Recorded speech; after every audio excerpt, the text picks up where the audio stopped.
Wow. When she arrives at Sakisuka house, Omi first takes a deep breath to calm herself. Her anger does not vanish entirely, of course, but at least now she can hear herself think. While waiting for a response from the intercom, she looks over the patch of yard that she can see from outside the gate. Even Omi isn't normally one to complain about other people's housekeeping, but this is going too far. The grass is growing wild, and there are piles of dead leaves scattered everywhere. It doesn't just look unattended, it looks like an uninhabited ruin. It still lights on, but every window has its storm shutters tightly sealed. Omi guesses that they've been closed since morning. What kind of life is Fuminori leading? Even if he's living alone, he can't neglect his housework forever. And is it just her imagination, or does something stink like rotten meat? It couldn't be coming from the yard, could it? Oh, what the hell, man? We're about to see something. There's still no response, so she presses the buzzer a second time, and a third, and a fourth. Finally, after this has gone on for over 10 minutes, Omi loses her patience and opens the cover of the intercom. As expected, the power has been disconnected. Perhaps Fuminori has a good reason for shutting out the world, but Omi can only see it as a lack of respect for others. Her anger rekindled. She pushes the gate open and stomps through the yard into the front door. Oh, this girl. I get that she's angry, but come on. You can't mess with a man like this. Given the state of his intercom, she doubts that Fuminori will respond to a knock. So Omi decides to just open the door and go in shouting.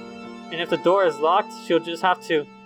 Surprisingly, the doorknob turns easily in her hand, and the enraged Omi finds herself throwing the door open wider than she intended. Oh shit, that's not good. She's in.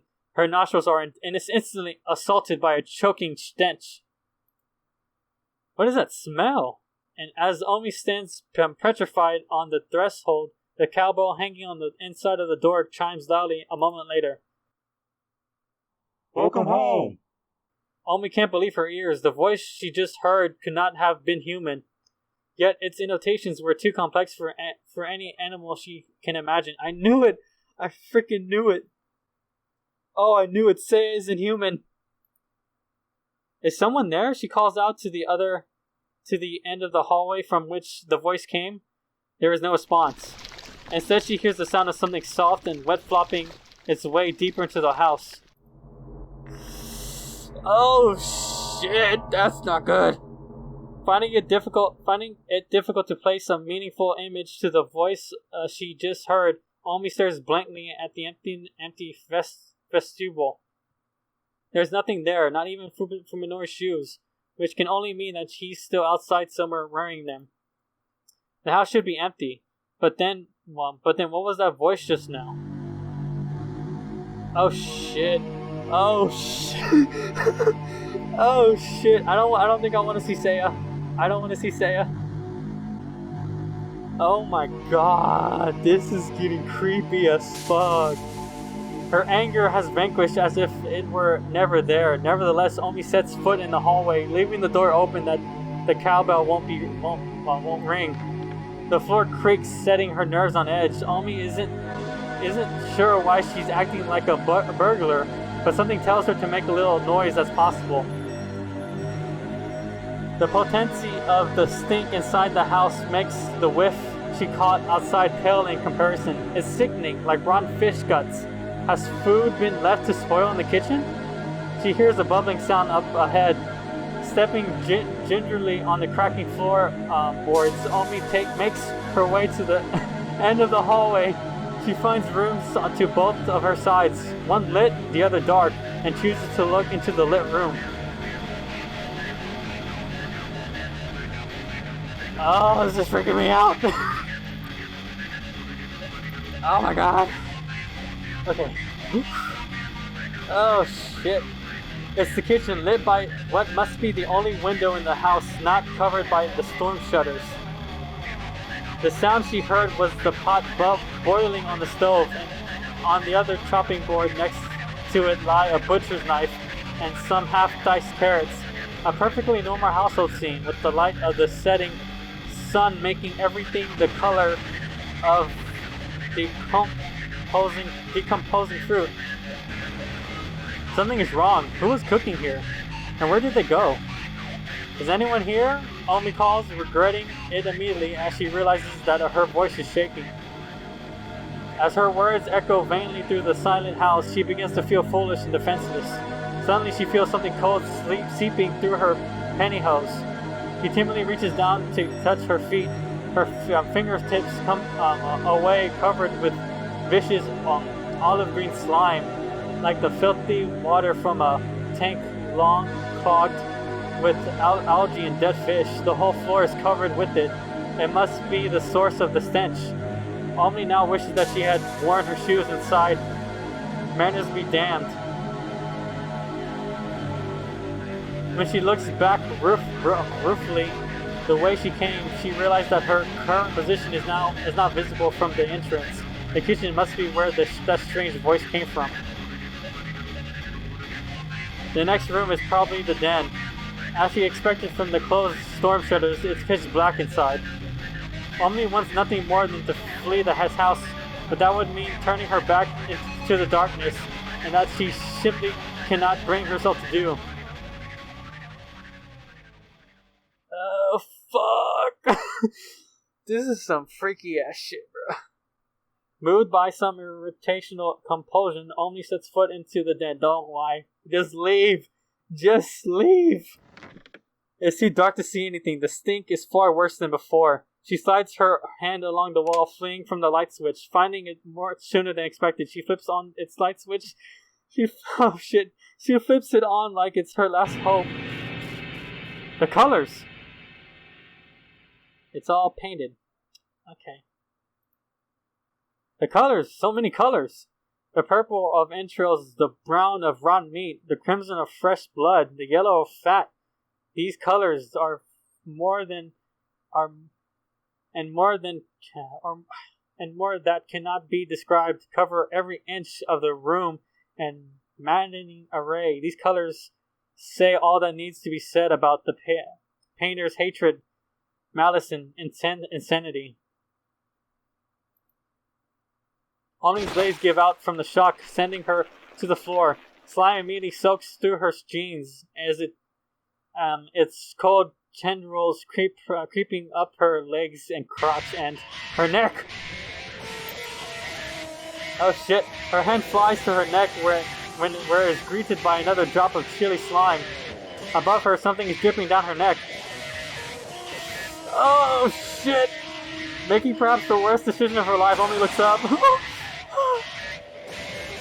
Why would you look up? The predator clings to the ceiling prism, poised to leap up upon its prey. She sets it in every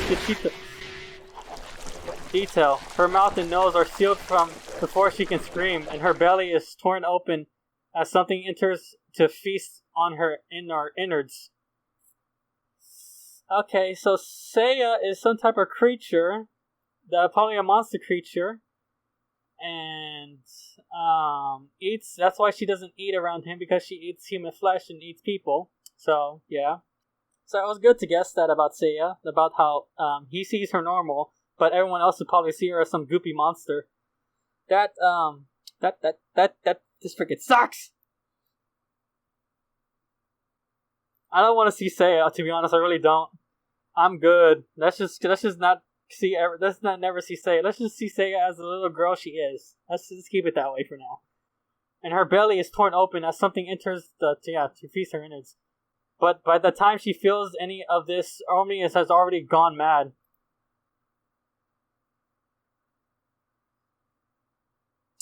Well, that sucks. Omi's dead.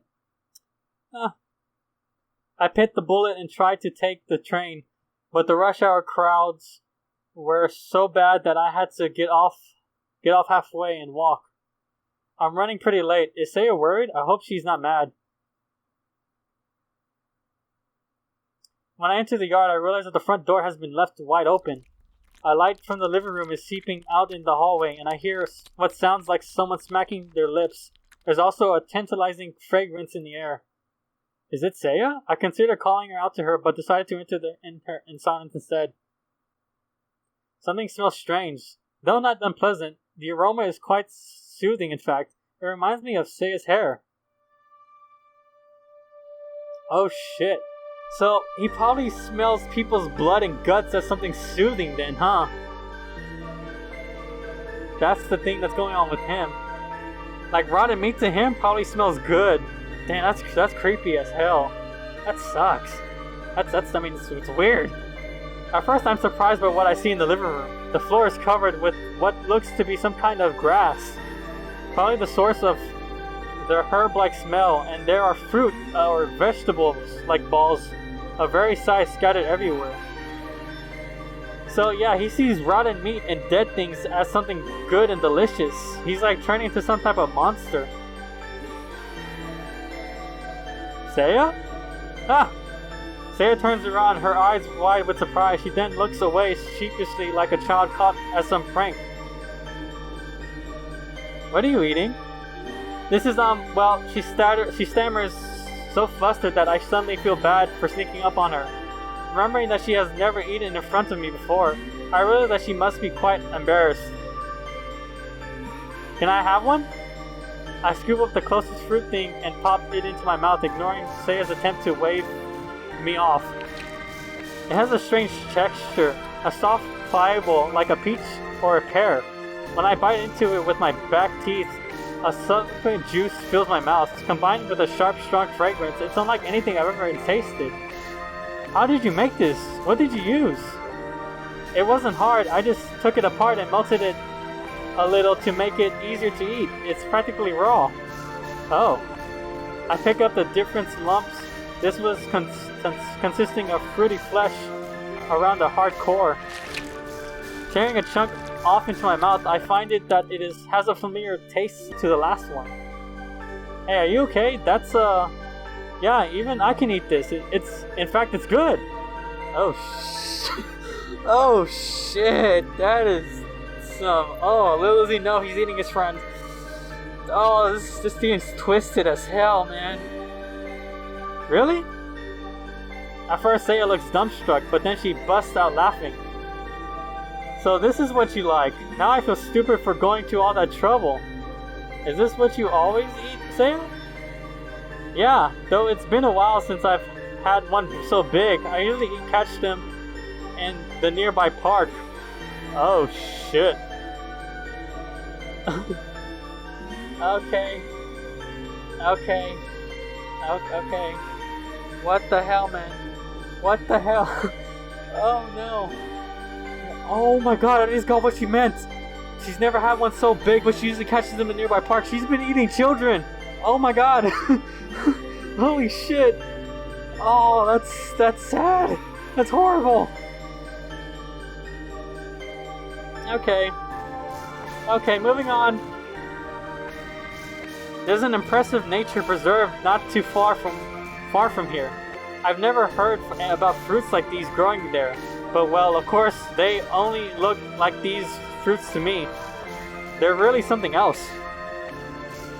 Sorry, I'd already ate the best parts. That's okay, there's always next time. Now we can eat together. Yeah! Seiya seems happy. I'm happy too, of course. Eating with someone is much more fun than eating alone, and it seems the food tastes better too. There's still plenty left. I'll keep chilled for 2 or 3 days, though it won't taste as good. Then we better start putting it away. Sealing the small fruits in Tupperware and the large ones in the pots and bowls, Seiya and I store the remaining food in the refrigerator. Thinking of tomorrow's dinner fills me with anticipation. I feel that little by little, I'm starting to regain the joy of living. Seiya will guide me. With her, I can live on. Oh, Jesus Lord, why? True Scary Stories, Hospital Edition. Chapter 4, The Monster in the Hospital. A medical student relates his shocking experiences. Will you believe him or not? What the hell is this? Strange things have started happening at the hospital around the end of last spring. It began with patients waking up in the middle of the night screaming. They all spoke of terrifying nightmares, and many of them had to be sedated. Some patients even transferred to other hospitals because of it. The weird thing was that they all exactly had the same dream. A dream about some horribly disgusting monster staring down at them from their bedside. But the really strange stuff started happening after. There used to be a lot of stray cats around campus, like for scraps from looking for scraps from students. One day the cats suddenly disappeared, and it wasn't that they stopped coming. It was more like they vanished from the area entirely. Oh, she's eating cats. Wait, maybe at the park she was eating cats, or was she in fact eating children? I don't know. I hope it was cats, not kids. And then people stopped walking their dogs around. According to rumors, the dogs were refusing to go anywhere near the school. Eventually, things started going missing in the hospital.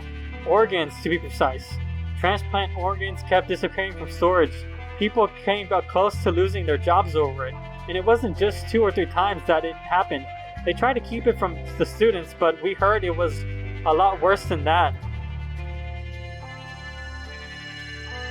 People started saying that there was something living in the hospital.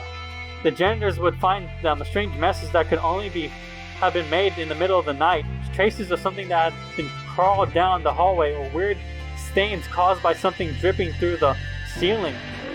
The late shift nurses talked about hearing strange noises on the same nights that patients were screaming.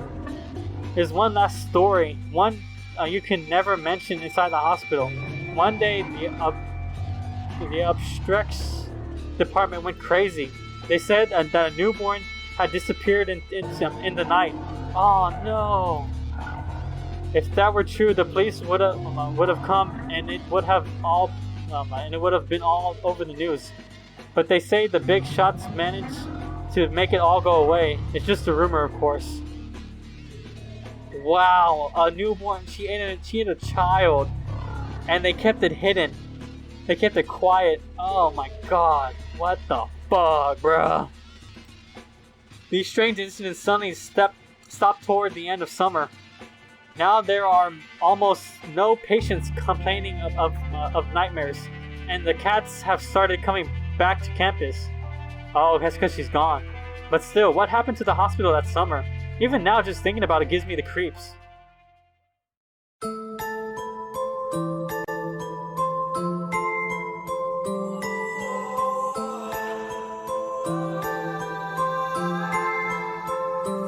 I count blessings, not my ills. I stay focused, I don't dwell. I see time is all my wealth. All these angels watch my health. I stay bout it, I'm not pouting. Break through walls and climbing mountains. If you want it, scream it louder. Show this world what they've been